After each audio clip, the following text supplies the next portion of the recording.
Alamin ang latest weather update ngayon dito sa Sir Aris Official Weather News Today.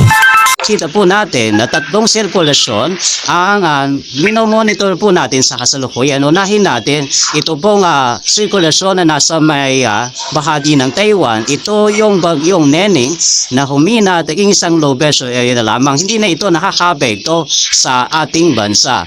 Yung isa pong panibagong sirkulasyon na minomonitor natin, ito po yung nasa labas ng Philippine Area of Responsibility. Nasa medium chance po ito na maging bagyo. At ito ay nasa mahigit 1,007 or around 1,700 kilometers silangan ng Mindanao.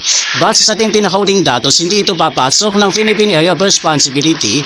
Maaari po ito maging bagyo pero inasa natin na malulusaw din agad. Kaya po hindi ito masyadong makakapekto o dito makakapekto sa ating bansa. Ang isa pang minomonitor natin ay ito may international na SODEL. Sa Severe Tropical Storm SODEL ay nasa halos 2,700 kilometers silangan ng southeastern Luzon.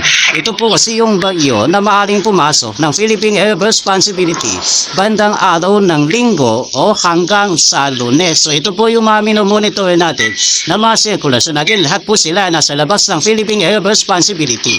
Ang nakakapekto ngayon sa ating bansa ay itong southwest monsoon o habagat. Bagamat medyo humina nga po ito at nakakapekto na lamang partikular na dito sa may hilagang bahagi ng Luzon. Ngayong araw ay nasa natin makapansin yung halos wala masyadong kaulapan dito sa ating bansa. Kaya po, generally fair weather sa malaking bahagi na ating kapuluan, magkakaroon na medyo maulap na kalangitan sa may area ng Ilocos Sur, Ilocos Norte, Cagayan, Abra, Apayao at sa Batanes tulot ng habagat, habang ibabang bahagi ng ating bansa makararanas naman ng mga localized rain showers and thunderstorms. Inasahan po natin na magpapatuloy itong mahinang habagat hanggang bukas, kaya po asahan natin yung general fair weather sa malaking bahagi natin bansa hanggang ngayong araw nga ng Sabado.